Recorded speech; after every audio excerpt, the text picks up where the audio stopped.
Vatan deya birdek yeru osmonni.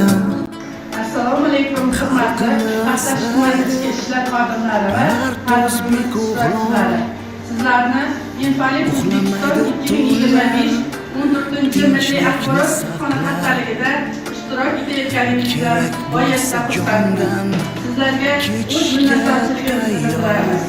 Infolib so'zining ma'nosi elektron axborot kutubxona degan ma'noni bildiradi.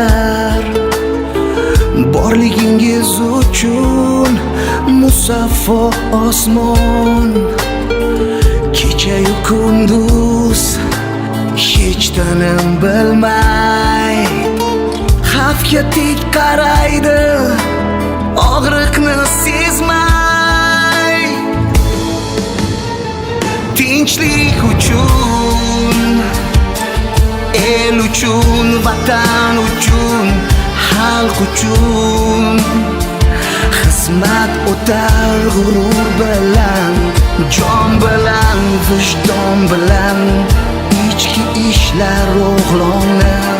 Senla tinch aziz diyor, jondan kechishga tayyor. Tinchlik uchun, el uchun, vatan uchun, xalq uchun